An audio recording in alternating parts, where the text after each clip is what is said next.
Hi. കുറേ ദിവസങ്ങൾക്ക് ശേഷം യൂട്യൂബിലൊരു വീഡിയോ അപ്ലോഡ് ചെയ്യാമെന്ന് വിചാരിച്ചു. അതിന് ഒരുപാട് കാരണങ്ങളുണ്ട്. യൂട്യൂബ് ചാനൽ തുടങ്ങിയത് 2023 അതിൽ ഒരു പ്ലാനിങ്ങിൽ ഇങ്ങനെ പോവുകയാണ്, ട്രേഡ് ചെയ്തിട്ട് അങ്ങനെ പോവുകയാണ്. അതിൽ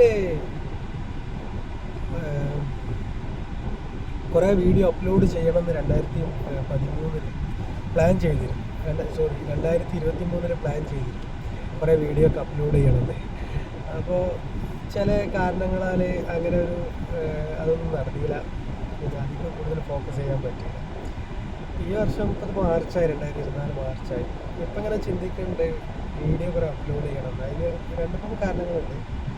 വീഡിയോ അപ്ലോഡ് ചെയ്ത് കഴിഞ്ഞാൽ ഡാറ്റകളൊക്കെ അവിടെ കിടക്കും. നമ്മൾ ട്രേഡ് ചെയ്തതിനെ കുറിച്ചും എനിക്ക് തന്നെ കൂടുതൽ പഠിക്കാനും കഴിയും. അതിൽ വേറെ കുറേ വിഷയങ്ങളിലേക്ക് പോകുന്നത് തടയാൻ പറ്റും.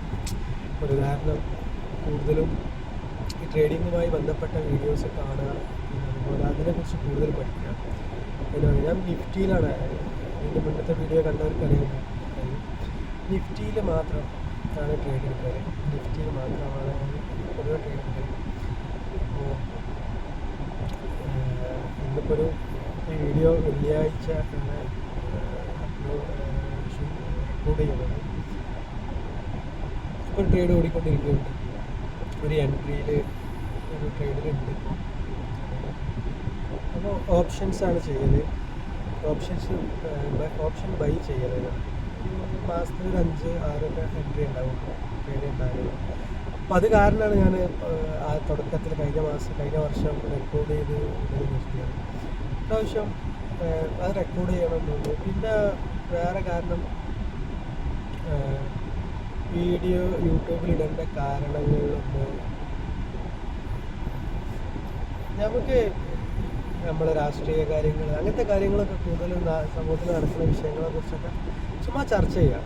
അപ്പോൾ അങ്ങനെയൊക്കെ ഒരു താല്പര്യമുള്ള ആളുകൾ, ഒരു സൗഹൃദ, എന്താ പറയുക, നമ്മളെ രാഷ്ട്രീയ അഭിപ്രായങ്ങൾ ഇങ്ങനെ ഓപ്പണായിട്ട് സംസാരിക്കുക. അപ്പോൾ ഇതിനൊക്കെ താല്പര്യമുള്ള, ഇങ്ങനെയൊക്കെ രാഷ്ട്രീയ പോയിന്റുകളൊക്കെ കേൾക്കാൻ താല്പര്യമുള്ള ആളുകൾക്ക്, പിന്നെ അതുപോലെ നിഫ്റ്റിയിൽ ട്രേഡിങ് പഠിക്കാൻ താല്പര്യമുള്ള ആളുകൾ ഇപ്പോൾ ഫോളോ ചെയ്യുക. പിന്നെ ഇതിൻ്റെ ഒഴിവിനനുസരിച്ച് വീഡിയോസ് കൂടുതൽ ഉപയോഗിക്കും. അപ്പോൾ അങ്ങനെ ഇപ്പോൾ രാഷ്ട്രീയ കാര്യങ്ങൾ പറയണം എന്ന് വിചാരിക്കാൻ കാരണം, പിന്നെ കുറച്ച് ദിവസങ്ങളിൽ സോഷ്യൽ മീഡിയയിൽ ഒക്കെ പൊതുവെ ഒരുപാട് ആളുകൾ അവരുടെ രാഷ്ട്രീയങ്ങൾ പറയുന്നുണ്ട്. അപ്പോൾ അതിന് ഇപ്പം എൻ്റെ ഒരു വ്യൂ ഉണ്ട്, രാഷ്ട്രീയ കാഴ്ചപ്പാട്. അപ്പോൾ ആ കാഴ്ചപ്പാടുള്ള അതുപോലത്തെ ആളുകൾ ഓൺലൈൻ മീഡിയയിലും ഇതിലൊക്കെ കുറവാണ്. അപ്പോൾ ഒരു ഉദാഹരണം പറയുകയാണെങ്കിൽ, ഒരുപാട് ഇപ്പം നമ്മളെ രാഷ്ട്രീയം നമുക്കറിയാം, കൂടുതൽ പേടിപ്പിച്ചുകൊണ്ടൊക്കെയാണ് വോട്ട് പിടിക്കൽ രാഷ്ട്രീയക്കാർ. ഒരു പേടിപ്പിക്കുക എന്ന് പറഞ്ഞു കഴിഞ്ഞാൽ, നമ്മളെന്തോ തകരാൻ പോകും, നമ്മളെന്തോ ആരോ ആക്രമിക്കാൻ വരുന്നു, അപ്പോൾ നിങ്ങളെ രക്ഷിക്കാൻ ഞങ്ങളുണ്ട്. അപ്പോൾ ആ ഒരു മെൻറ്റാലിറ്റി വെച്ചിട്ടൊക്കെയാണ് ആ ഒരു കഥകൾ പറഞ്ഞുകൊണ്ടൊക്കെ നമ്മളടുത്ത് വോട്ട് പിടിക്കുക. നമുക്ക് അതിൻ്റെ അപ്പോൾ ഇതിൻ്റെയൊക്കെ വസ്തുതകളെ കുറിച്ച് നോക്കുക. പിന്നെ അതിനെക്കുറിച്ചൊക്കെ നമുക്ക് ചുമ്മാ നമ്മളെ അഭിപ്രായങ്ങൾ പറയാം. അതിൻ്റെ അപ്പുറം ഒരു വ്യക്തി വിരോധങ്ങൾക്കൊന്നും പോട്ടെ. വ്യത്യസ്ത അഭിപ്രായമുള്ള ആളുകൾ, വ്യത്യസ്ത അഭിപ്രായമുള്ള ആളുകൾ ഒരുമിച്ച് നിൽക്കുമ്പോഴാണ് ഏറ്റവും നല്ല ഭംഗി രാഷ്ട്രീയത്തിൽ. അപ്പോൾ രാഷ്ട്രീയത്തിൻ്റെ ഏറ്റവും നല്ല ഭംഗി അതാണ്. വ്യത്യസ്തമായിട്ടുള്ള അഭിപ്രായമുള്ള ആളുകൾ ഒരുമിച്ച് നിൽക്കണം, നല്ല സൗഹൃദത്തിൽ, നല്ല സ്നേഹത്തിൽ, സാഹോദര്യത്തിൽ നിൽക്കണം. അവിടെയാണ് രാഷ്ട്രീയം. പക്ഷെ നമ്മുടെ നാട്ടിലിപ്പോൾ പൊതുവെ അങ്ങനെയല്ല. വേറൊരു രാഷ്ട്രീയ അഭിപ്രായം പറയുന്ന ആളുകൾ ഒറ്റപ്പെടുത്തുക, അപ്പോൾ അങ്ങനെയൊക്കെയുള്ള ഇതൊക്കെ കാണാം. പിന്നെ ഇപ്പോൾ പ്രത്യേകിച്ച് തന്നെ കുറേ ന്യൂസുകൾ പറയുകയാണെങ്കിൽ ഒരുപാടുണ്ട്. ചില കാര്യങ്ങളിലൊക്കെ കുറച്ച് കഴിയുമ്പോൾ ന്യൂസ് വരുമ്പോൾ ആർക്കൊക്കെ എതിരാണെന്ന് തോന്നും. കുറച്ച് കഴിയുമ്പോൾ അതൊരു വിഷയമല്ലാണ്ടായി. അപ്പം അങ്ങനെയൊക്കെയുള്ള കുറേ കാര്യങ്ങളൊക്കെ ഉണ്ടായത്, അതിനെക്കുറിച്ചൊക്കെ ചുമ്മാ ചർച്ച ചെയ്യുക. കൂടുതലൊന്നുമല്ല, അപ്പോൾ കൂടുതലായിട്ടുള്ള ഒന്നുമില്ല. ബേസിക് നമ്മളിങ്ങനെ സംസാരിച്ച് പോകാമെന്നാണ്. പിന്നെ നമ്മൾ ട്രേഡിങ്ങിനെ കുറിച്ച്, അതിൻ്റെ സൈക്കോളജി, ട്രേഡിങ് എങ്ങനെ ചെയ്യാം, ട്രേഡിങ് എന്നെ സംബന്ധിച്ചിടത്തോളം ഞാൻ ഇപ്പോഴും പ്രോഫിറ്റും പോകുന്ന ഒരാളല്ല. പല ഗോളുകളും വെക്കും, ചിലത് നടക്കും, ചിലത് നടക്കാതിരിക്കും. അങ്ങനെയൊക്കെ തന്നെ നമ്മൾ ട്രേഡിങ് ചെയ്ത് പോയിക്കൊണ്ടിരിക്കുന്നത്. അത് ട്രേഡിങ്ങിന് താല്പര്യമുള്ള എല്ലാവരും ഒരുമിച്ച് നിന്ന് കമ്മ്യൂണിറ്റി പോലെ നിന്ന് കഴിഞ്ഞാൽ സ്വാഭാവികമായിട്ടും നമുക്ക് നമ്മളെ വീക്കും. ഇതൊരു കുറേ ആളുകൾ ഈ കോള് വിൽക്കാനും പിന്നെ ട്രേഡിങ് എന്താ പറയുക സ്കൂൾ തുടങ്ങാനും അങ്ങനെയൊക്കെ യൂട്യൂബിൽ വീഡിയോ അപ്ലോഡ് ചെയ്യുന്നുണ്ട്. അതിലൊക്കെ പല ആളുകളും പോയിട്ട് ജോയിൻ ചെയ്യും. അത് കുറേയൊക്കെ ജെന്യുയിനായിരിക്കും, കുറേയൊക്കെ ഉഡായിപ്പായിരിക്കും. അപ്പോൾ നമുക്കിത് ചെയ്ത് ഇപ്പം എന്നെ സംബന്ധിച്ചിടത്തോളം ഞാൻ ചെയ്ത് പോയി പൈസ പോയി അങ്ങനെ പഠിച്ചവരാണ്. അങ്ങനെ കുറേ പ്രോഫിറ്റബിൾ ആവും, കുറേ ദിവസം കുറേ പ്രോഫിറ്റബിൾ ആവും. പക്ഷെ അത് പഠിച്ചെടുക്കാൻ പറ്റുന്നും ഇതൊരു ജെന്യുയിനാണെന്നും നിഫ്റ്റി പിന്നെ സ്റ്റോക്ക് മാർക്കറ്റിൽ ട്രേഡ് ചെയ്ത് കാശുണ്ടാക്കാൻ പറ്റും എന്നുള്ളത് ഒരു ബോധ്യം എനിക്കുണ്ട്. അപ്പോൾ നമ്മൾ പാഷനായിട്ട് നമ്മളിത് പിന്തുടരുകയാണ്. ഞാൻ ഒരു പാഷനാണ് ഇവിടെ ട്രേഡിംഗ് എന്ന് പറയുന്നത്. അപ്പോൾ അങ്ങനെ ഒരു പാഷനായിട്ട് പിന്തുടരുകയാണ് ട്രേഡിംഗ് ചെയ്യുന്നത്. അപ്പോൾ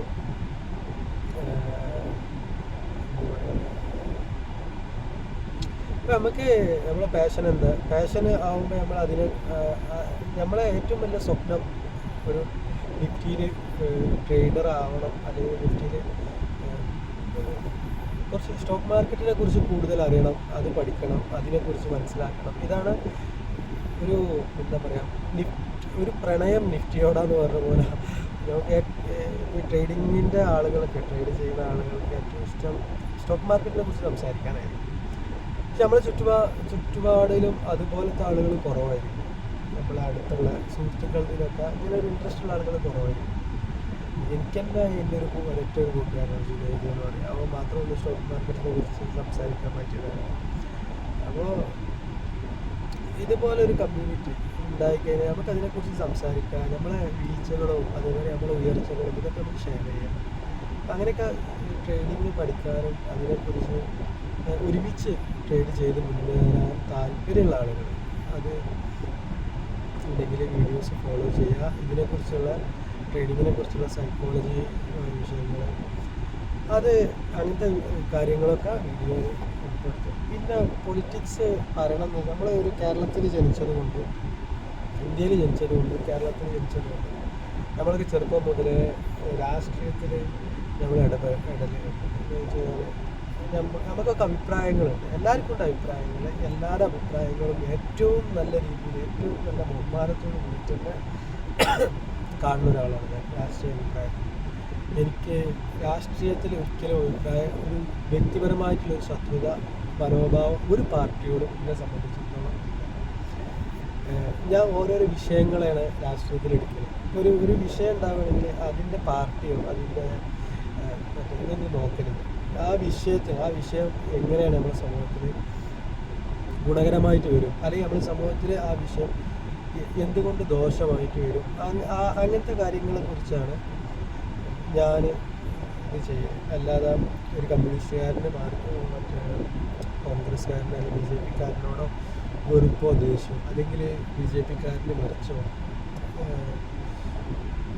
പിന്നെ കോൺഗ്രസ്സുകാർക്ക് ആ വെറുപ്പോ അങ്ങനത്തെ വെറുപ്പുകളൊന്നും ശരിക്കും രാഷ്ട്രീയത്തിൽ പാടില്ല. നമ്മളെ കേരളത്തിലുള്ള പല രാഷ്ട്രീയ നേതാക്കന്മാർക്കും അങ്ങനെ വ്യക്തിപരമായിട്ട് വെറുപ്പുള്ള ആളുകളുമല്ല. പക്ഷെ കുറഞ്ഞ ആളുകൾക്കൊക്കെ അങ്ങനെയൊക്കെയുള്ള എന്താ പറയുക എതിരഭിപ്രായം പറയുന്ന ആളുകളെ തകർക്കുക അങ്ങനത്തെ കാഴ്ചപ്പാടുള്ള ആളുകളുണ്ട്. അപ്പം അതിനെക്കുറിച്ചൊക്കെ ഉള്ള ഓരോരോ വിഷയങ്ങൾ നമ്മുടെ നാട്ടിൽ നടക്കുമ്പോൾ അതിനെക്കുറിച്ചൊക്കെ സംസാരിക്കുക. പിന്നെ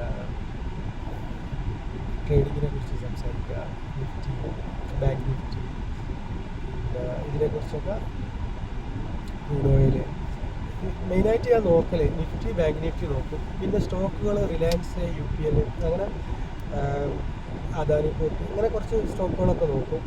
പിന്നെ നിഫ്റ്റിയിലാണ് മെയിൻ ട്രേഡ് എടുക്കുന്നത്. അത് ഓപ്ഷൻ ബൈ ആണ് ചെയ്യും. അത് നല്ല ട്രെൻഡ് ഡെയിലി ഓപ്ഷൻ ബൈ ചെയ്യും. 1:2 ആണ് എൻ്റെ റിസ്ക് റിവാർഡ് റേഷ്യോ. പിന്നെ ഞാൻ എന്തുകൊണ്ട് വൈപ്പായി 1-2 പ്രാവശ്യം ഇതിൻ്റെ മുന്നേ വൈപ്പായിട്ടുണ്ട്. അതെന്തുകൊണ്ടെന്ന് വെച്ച് കഴിഞ്ഞാൽ അത് ഇമോഷണലായിട്ടുള്ള പ്രശ്നങ്ങൾ വരില്ല. ഇപ്പം നമ്മൾ നല്ല റൂൾസ് അനുസരിച്ച് നമ്മുടെ സ്ട്രാറ്റജി അനുസരിച്ച് ട്രേഡ് എടുത്ത് പോകുകയാണെങ്കിൽ നമ്മൾ ഒരിക്കലും വൈപ്പാവില്ല, നമുക്ക് പ്രോഫിറ്റബിൾ ആവും. പക്ഷേ ചില സമയങ്ങളിൽ നമ്മളെ എന്താ പറയുക, സൈക്കോളജി പ്രോബ്ലംസ് വരും. ആ സമയങ്ങളിൽ ചിലപ്പോൾ ഒരു ദിവസം നമുക്ക് ലോസ് വരും. അപ്പോൾ അത് പിന്നെ എങ്ങനെ മാനേജ് ചെയ്യണം എന്നുള്ളത്. അപ്പോൾ ഈ ഒരു ഇങ്ങനത്തെ കാര്യങ്ങളിൽ അതെങ്ങനെ മാനേജ് ചെയ്യുക, ഇതൊക്കെയാണ് കൂടുതൽ എൻ്റെ പഠനം. ഇപ്പോൾ ആ മേഖലയിൽ ബാക്കിയുള്ള ഒരുപാട് കാര്യങ്ങളിൽ മനസ്സിലാക്കിയിട്ടും ചെയ്തിട്ടും എക്സ്പീരിയൻസ് ആയിട്ടും പ്രോഫിറ്റബിൾ ലെവലിൽ തന്നെയാണ് ഇപ്പോൾ ട്രേഡിങ് പോകുന്നത്. അപ്പോൾ എന്താ പറയുക, ഇനി കുറേ വീഡിയോസ് ഇതേമാതിരി സംസാരിക്കുന്ന വീഡിയോസ് ഉണ്ട്. ഇതിന് മുന്നേ ഞാൻ ചാർട്ടിൻ്റെ ഇതിൻ്റെ വീഡിയോസ് കുറേ യൂട്യൂബിൽ ഇട്ടിട്ടുണ്ട്. ഏകദേശം കുറേ കാലം പിന്നെ യൂട്യൂബിൽ അപ്ലോഡ് ചെയ്തിട്ടില്ല. അത് ഇതേപോലെ തന്നെ കുറേ ബിസിയായി പോയതിൻ്റെയൊക്കെ കാരണമാണ്.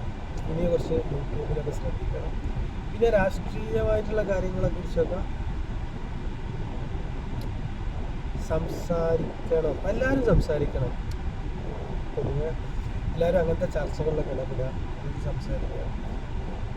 അല്ലെങ്കിൽ നമ്മൾ ആഗ്രഹിക്കാത്ത ആളുകളെ കയ്യിലേക്ക് രാജ്യത്തിൻ്റെ ഭരണം കിട്ടും. നമ്മൾ പിന്നോട്ടടിക്കും നമ്മളെ. അപ്പം അങ്ങനെയൊന്നും ആവരുത്. അതിന് ഏതേ രാഷ്ട്രീയ പാർട്ടിനെ കുറിച്ചല്ല പറയണത്. എല്ലാ രാഷ്ട്രീയ പാർട്ടിയിലും ഒരുപാട് ഉയർന്ന വലിയ ചിന്താഗതിയുള്ള ആളുകളുണ്ട്. അതുപോലെ തന്നെ ഇനിയിപ്പോൾ ഏതെങ്കിലും രാഷ്ട്രീയ പാർട്ടിയിൽ പ്രവർത്തിക്കുന്ന ആളുകളൊക്കെ രാഷ്ട്രീയ ഏതെങ്കിലും ഇപ്പോൾ CPM-ലോ കോൺഗ്രസിലോ BJP-ലോ പ്രവർത്തിക്കുന്ന ആളുകളായിട്ട് എന്ത് ചെയ്യണം, ആ പാർട്ടിയിൽ തന്നെ ഒരു നവീകരണം, പാർട്ടിയിൽ തന്നെ ഒരു എന്താ പറയുക, നല്ലൊരു പാർട്ടിയെ തന്നെ എന്ത് ചെയ്യുക, നവീകരിച്ച് കൊണ്ടുവരണം പാർട്ടിയെ. അത് അങ്ങനെ ഒരു നവീകരണം ഇല്ലാതാവുമ്പോഴാണ് നല്ല ഭരണകർത്താക്കൾ ഇല്ലാതാവുക, നല്ല നേതാക്കന്മാരില്ലാതാവുക. അപ്പോൾ എന്ത് ചെയ്യും, നല്ല തീരുമാനങ്ങളും ഒന്നും ഉണ്ടാവില്ല, ഒരു പുരോഗതി ഉണ്ടാവില്ല. ഇപ്പോഴത്തെ ഒരുപാട് ആൾക്കാർ ഒരു അരാഷ്ട്രീയമായിട്ട് ചിന്തിക്കുന്ന യുവാക്കൾ ഇതിലെ കണ്ടു. ഇപ്പോൾ ചില ആൾക്കാർക്ക് ഞാൻ വോട്ട് ചെയ്യുന്നില്ല, ഞാൻ ഇലക്ഷനിൽ വോട്ട് ചെയ്യുന്നില്ല, നമ്മൾ പണിക്ക് പോയി കഴിഞ്ഞാൽ നമുക്ക് ജീവിക്കാം, അങ്ങനെയൊക്കെ ചിന്തിക്കുന്ന ആളുകളുണ്ട്. അങ്ങനെയൊന്നുമല്ല, നമ്മൾ രാഷ്ട്രീയത്തിൽ ഇടപെടണം. നമ്മളെ നാടിനെ നമുക്ക് നന്നാക്കാൻ, നമ്മളെ നാടിനെ നമുക്ക് മെച്ചപ്പെടുത്താൻ പറ്റിയ ഏറ്റവും നല്ല ടൂള് രാഷ്ട്രീയമാണ്. എല്ലാവരും രാഷ്ട്രീയത്തിൽ ഇടപെടണം. എല്ലാവരുടെ ചിന്തയിലും ഉണ്ടാവും നമ്മളെ നാടിനെ എങ്ങനെ നമുക്ക് മുന്നോട്ട് കൊണ്ടുപോകാനുള്ള കാഴ്ചപ്പാടുകളുണ്ട്.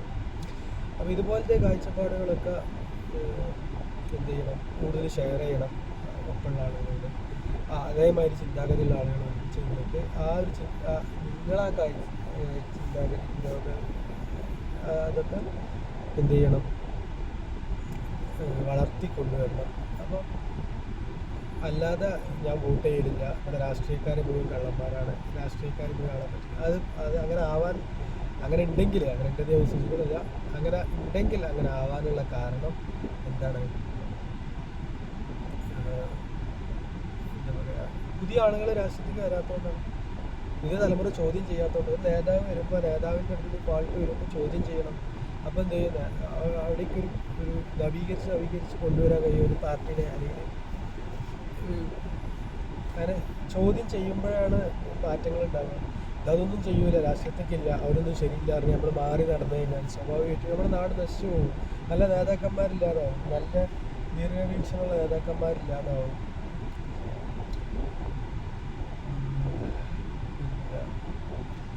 ഓക്കെ, വീഡിയോ കുറേ കാലത്തിന് ശേഷം ഒരു റെക്കോർഡ് ചെയ്ത് വിടുകയാണ്.